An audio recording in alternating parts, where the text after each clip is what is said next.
படித்ததில் பிடித்தது. ஒரு சிறுவன் தினமும் வந்து அந்த மரத்தில் ஏறி உட்கார்ந்து கொண்டு ஆடி பாடி விளையாடிவிட்டு போவான். அவனை பார்த்தாலே அந்த மரத்துக்கு ஆனந்தம் பொங்கும். திடீரென்று ஒரு நாள் அந்த சிறுவன் வரவில்லை. மரமும் அவனை எதிர்பார்த்து காத்திருந்தது.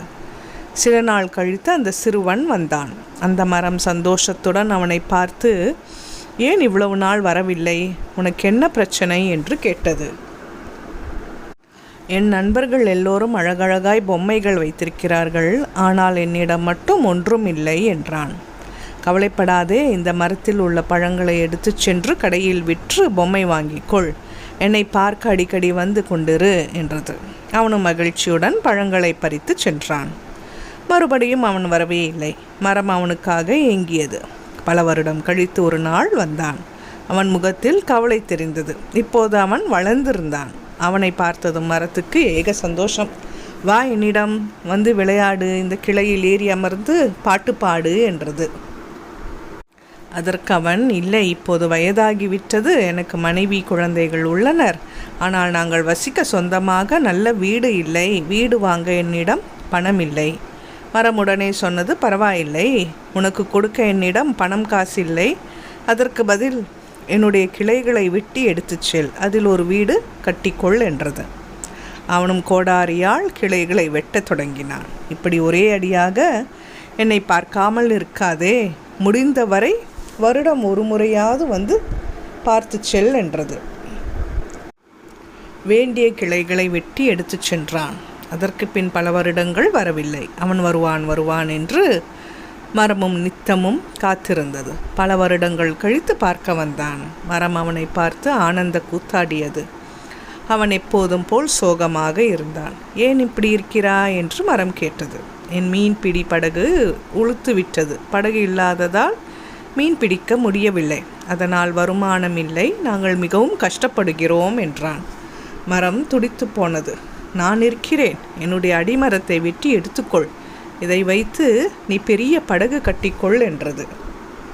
அவன் அடிமரத்தை வெட்டும்போது, மறக்காதே, வருடத்திற்கு ஒரு முறை என்றில்லாமல் எப்போதாவது என்னை பார்க்கவா என்றது. ஆனால் அவன் வரவே இல்லை. மரத்துக்கு நம்பிக்கை மெல்ல மெல்ல மறைய ஆரம்பித்தது. அப்போது அவன் வந்தான். தலையெல்லாம் நரைத்து கூன் விழுந்து மிகவும் வயதான தோற்றத்துடன் அவன் இருந்தான். அவனை பார்த்து மரத்துக்கு அழுகையே வந்துவிட்டது. இப்போது உனக்கு கொடுக்க என்னிடம் பழங்கள் இல்லை, கிளைகள் இல்லை, அடிமரமும் இல்லை, உனக்கு கொடுக்க என்னிடம் ஒன்றுமே இல்லை என வருந்தியது.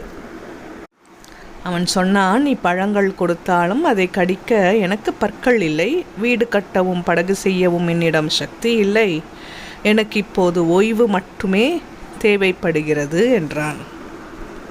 அப்படியா, இதோ தரையில் கிடக்கும் என் வேர்களில் படுத்துக்கொள் என்றது.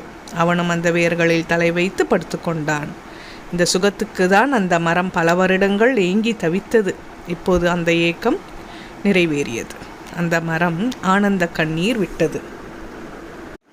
இது மரத்தின் கதையல்ல, நிஜமான நம் பெற்றோர்களின் கதை. இந்த சிறுவனைப் போல் நாமும் சிறுவயதில் தாய் தந்தையோடு விளையாடுகின்றோம். வளர்ந்து பெரியவனானதும் தமக்கென்று குடும்பம், குழந்தை என்று ஒதுங்கி விடுகின்றோம். அதன்பின் ஏதாவது தேவை அல்லது பிரச்சனை என்றால்தான் அவர்களை தேடி போகின்றோம்.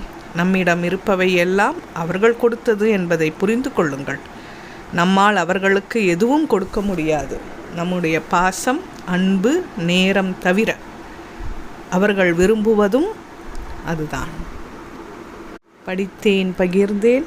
அன்புடன் வாசித்தமைக்கு நன்றி. சப்ஸ்கிரைப் செய்யாதவர்கள் சப்ஸ்கிரைப் செய்யவும், நல்ல விஷயங்களை மற்றவர்களுக்கும் பகிரவும் நன்றி.